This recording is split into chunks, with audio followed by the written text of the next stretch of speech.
النجار اللي بيجي يشتري مننا لبن عمل معايا حاجات مش قادرة انساها. قبل ما تسمع القصة اعمل اعجاب للفيديو دلوقتي. صاحبة القصة بتقول: أنا من الشرقية ومن قرية صغيرة، والدي متوفي وعايشة أنا وأمي و2 بنات إخواتي أصغر مني. أنا عندي 20 سنة ومخلصة دراسة، وإخواتي البنات اللي هم أصغر مني لسه بيروحوا المدرسة. والدي توفى وأنا عندي 15 سنة، وعندنا البيت بتاعنا، وعندنا حتة أرض، وعندنا زريبة بنربي فيها عجول. هي موجودة بعيدة عن البيت اللي احنا قاعدين فيه بشوية، يعتبر في آخر الأرض بتاعتنا. ولما والدي توفى بدأت والدتي تعمل جبنة قريش وعيش وتبيع لبن للناس عندنا في القرية. بس للأسف والدتي ما قدرتش تكمل في الموضوع ده لأنها تعبت وما بقتش تقدر، واكتفينا ببيع اللبن بس.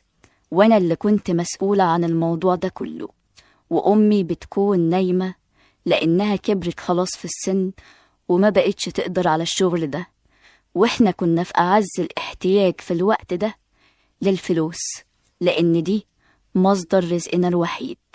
وكانوا الناس بيجوا عندنا الساعة 7 الصبح يشتروا مني اللبن ويمشوا.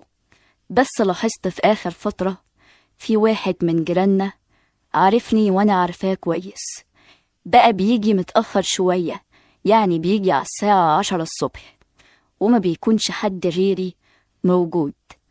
ولقيته جاي بيسألني على لبن، قلت له والله خلص، تعالى بدري وهتاخد اللي انت عايزه. قال لي خلاص هجيلك بكرة. قلت له تمام ماشي.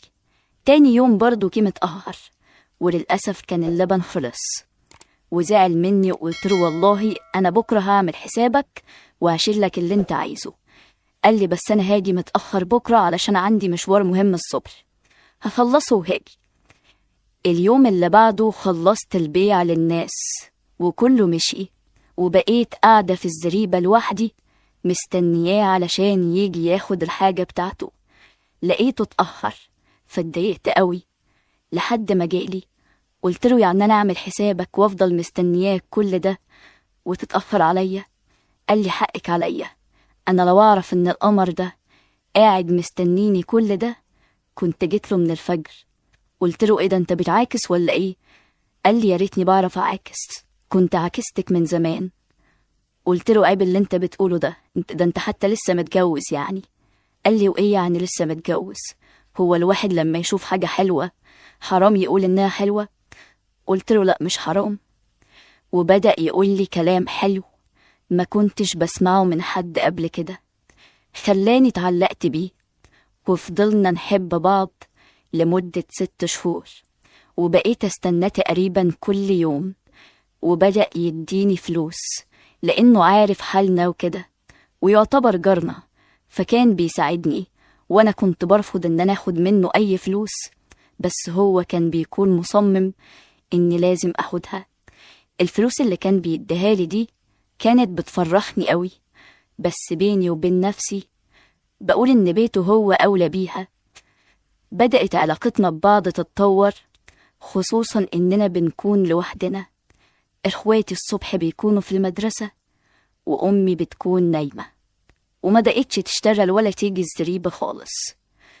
بدأ يقرب مني وبدأ يلمسني، وأنا كنت طول الوقت أقول له أنا خايفة لحسن حد يشوفنا. يقول لي هو في حد هنا بيجي أصلا؟ قلت له لأ بس أنا برضو مضمنش. قال لي لو خايفة إن حد يشوفنا فأنا هعمل لك حاجة حلوة كده هتريحك وتطمنك لما نكون مع بعض. قلت له هتعمل إيه؟ قال لي اتفرجي، وراح عمل لي فتحة صغيرة في الحيطة بتاعة الزريبة، لو بصيت منها أكون شايفة أي حد جاي من بعيد على الزريبة. وقال لي إيه رأيك علشان تبقي مطمنة تفضلي انت بصة من هنا وتشوفي كل حاجة؟ قلت له ماشي. بدأت أبص من الفتحة، وطبعا وانا بصة من الفتحة بكون مدياله ظهري. بدأت أبص من الفتحة واشوف كل حاجة قبل ما اي حد يجي. وحسيت بيه وانا واقفة انه وقف ورايا ومسكني من وسطي وعمال يحرك نفسه عليا جامد، وايديه الاتنين عمالة تتحرك على كل مكان فيا. حسيت ان تعبت قوي وقلت له كفاية انا مش قادرة، وامي كمان ممكن تصحى وما تلاقينيش تقلق عليا. قال لي ماشي، وراح سايبني ومشي، وقال لي بكرة هجيلك بدري شوية. وقبل ما يمشي راح مديني 100 جنيه، ودي كانت أول مرة يديني المبلغ ده. فرحت بالفلوس بس في نفس الوقت اتضايقت، وقلت يعني هو بيعمل كده معايا علشان الفلوس؟ وتاني يوم لما جالي قلت له على فكرة أنا زعلانة منك قوي، هو أنت فاكر إني بعمل كده معاك عشان خاطر الفلوس؟ قال لي لا والله، بس أنا ببقى نفسي أجيب لك حاجة، بس بقول أديلك فلوس أحسن تجيب اللي أنت عايزاه، لحسن مش هعرف أدخل بحاجة أصلا وأنا جايلك علشان محدش يقول حاجة. قلت له طيب وبعدين إيه آخرة اللي إحنا بنعمله ده؟ قال لي أنت متضايقة من اللي بعمله؟ قلت له بالعكس، أنا حباه جدا، ولو ما كنتش حباه ما كنتش هخليك تعمل كده، وانت واحد متجوز، نفسي اعرف ليه بتعمل معايا انا كده. قال لي انا بعمل معاكي كده عشان بحبك.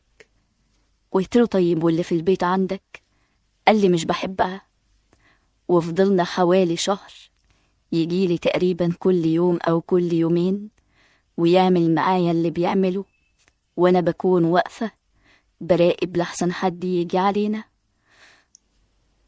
وفعلا حصلت 4 مرات كان في حد جاي يسأل على حاجة، ولما شفت الحد ده خلاص قرب على الزريبة رحت بسرعة خليته يقف عند الباب كأنه جاي يسأل على حاجة، وانا عملت نفسي بحط أكل للعجول الموجودة وكده. أنا بكون مبسوطة قوي وهو معايا ومن اللي بيعمله معايا والإحساس اللي بيخليني أحسه. لحد ما في يوم لقيت أمي بتقولي إن ابن عمك بعت أبوه علشان يطلب إيدك. قلت لها هو رجع من السعودية؟ قالت لي لأ، أبوه قال لي شهر وهينزل أجازة، انتي ايه رأيك؟ قلت لها اللي تشوفيه يما. ونزل ابن عمي من السعودية فعلا وخطبني. رحت قلت لجاري بص مش هينفع تجيلي تاني ومش هينفع نتكلم مع بعض تاني، أنا خلاص اتخطبت زي ما انت شايف، وعاوزاك تنسى أي حاجة حصلت بينا. قال لي ما أنا متجوز وفي نفس الوقت علشان بحبك معاكي وبجيلك. قلت له أنا واحدة إنما انت راجل، أنا خاف خطيبي يعرف حاجة أو يجي في أي وقت وانت موجود. قال لي خلاص اللي تشوفيه. بعد ما اتخطبت لابن عمي بعدها بشهر قال لي أنا محتاج أعمل مشروع قبل ما نتجوز، وقال لي هتصبري معايا حوالي 2 هسافر فيهم وأعمل قرشين واجي أفتح مشروع هنا علشان نعيش منه. قلت له يعني انت هتسافر تاني؟ قال لي هسافر 2 بالظبط وهرجع. حسيت ان هو ربطني ومشي، وفعلا سافر السعودية تاني. وبعد ما مشي بفترة بدأت أحس ان انا بحن لجاري قوي، وكان بيجي يشتري مني اللبن زيه زي اي حد وما بيقوليش اي حاجة، وما كانش يعرف ان ابن عمي سافر السعودية تاني. وكان في 2 وقتها واقفين بيشتروا مني حاجة وهو كان واقف، فمشيت ال2 اللي كانوا واقفين وقلت له على فكرة انت وحشتني قوي. قال لي بعد ايه بقى؟ بعد اللي قلتهولي. قلت له والله غصب عني، ما انت شايف ان انا اتخطبت، انما قبل كده انا كنت معاك زي ما انت عاوز. قال لي عموما ما فيش مشكلة ولا يهمك، ربنا يسعدك. قلت له على فكرة خطيبي سافر السعودية وهيقعد هناك 2. قال لي ماشي يجي بالسلامة، وراح واخد اللبن وسابني ومشي. قعدت طول اليوم متنكدة ان هو سابني من غير حتى ما يقول لي كلمة حلوة، وبدأ يتغير في معاملته معايا لدرجة ان انا بقيت اتمنى ان هو يرجع يعمل معايا اللي كان بيعمله قبل كده. لحد ما في يوم قلت له على فكرة انا اتأكدت من حاجة. قال لي اتأكدتي من ايه؟ قلت له اتأكدت ان انت ما كنتش بتحبني وكنت بتضحك عليا. قال لي هو مين اللي ساب التاني؟ وقال له ما تكلمنيش، مش انتي؟ قلت له خلاص حقك عليا، ما تزعلش مني. قال لي حصل خير، ولقيتني بقرب منه علشان ياخدني في حضنه. قال لي طيب تعالي نروح عند المكان اللي فيه الفتحة علشان تبصي على الناس. وكان وقتها بقاله 2 أو أكتر ما لمسنيش. وأول ما أنا حطيت عيني في الفتحة علشان أراقب الناس، أول ما لمسني حسيت إن أنا هتجنن عليه، وبقيت أفرد إيدي الاتنين ومدها لورا وحطها على ظهره علشان أقربه عليا جامد. قلت له أنت تعرف كان نفسي في إيه؟ قال لي كان نفسك في إيه؟ قلت له كان نفسي أكون متجوزة. قال لي ليه؟ قلت له علشان نفسي أجربه قوي. قال لي مسيرك تجربيه. قلت له يا ريت نفسي والله، دي أمنية حياتي. قلت له أنت كل اللي بتعمله بتتعبني وبتسيبني وتمشي. قال لي تفتكري لما تتجوزي هتخليني أعمل كده معاكي تاني، ولا هتقوليلي إنك خلاص بقى اتجوزتي ومش محتاجالي؟ قلت له أنا بعمل كده معاك علشان بحبك. أنا كنت بتمنى إن أنا أتجوز وجوزي يسافر علشان أكون معاك براحتي. قال لي ده كلام، ما انتي أول ما اتخطبتي قلتلي مش هينفع نتكلم تاني وسبتيني. قلت له بس بجد مش هقدر استغنى عنك، لأني حابة كل حاجة بتعملها معايا. حاسة إنك فاهمني وفاهم أنا محتاجة إيه بالظبط وبتعمله. ما أعتقدش إن أنا لو اتجوزت هكون مبسوطة زي ما أنا مبسوطة معاك. قال لي عموما الأيام بيننا وهنشوف.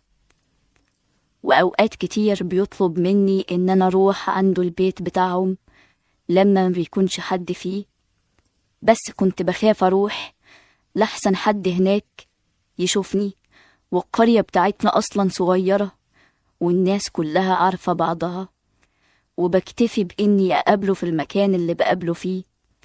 أي نعم بنتقابل حوالي 5 دقايق أو 10 دقايق، بس بيكونوا أحلى وقت بكون مبسوطة فيه طول اليوم. وابن عمي ده أنا عمري ما حبيته، وما كانش فيه بيني وبينه أي كلام قبل كده، ومش عارفة أصلا هيبقى فيه حب بينا ولا لأ. والمشكلة الكبيرة إن أنا تعلقت بجاري ده قوي، خصوصا إن هو شاب صغير عنده 25 سنة ومتجوز جديد.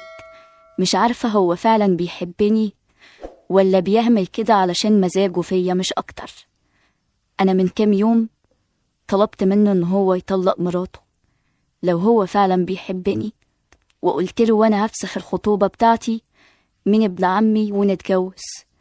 وقال لي حاضر، وقال لي بعدها إن هو عامل مشاكل كبيرة مع أهله بسبب الموضوع ده، وموضوع إن هو يطلق ده هيكون صعب ومش هيعرف يعمل كده. أنا حاسة إن أنا ندمت إن أنا خليته يقرب مني ويعمل اللي كان بيعمله معايا، وحاسة إن هو ضحك عليا بكلامه ليا، وفي نفس الوقت بكون محتاجاله جدا. حاسة إن أنا اتعودت على وجوده في حياتي ومش عارفة أعمل إيه. دي كانت رسالة من أحد المتابعين بعتتها لنا على صفحة الفيسبوك. لو عندك مشكلة أو قصة حابب تعرف آراء الناس فيها ابعتها لنا وإحنا هنعرضها للناس.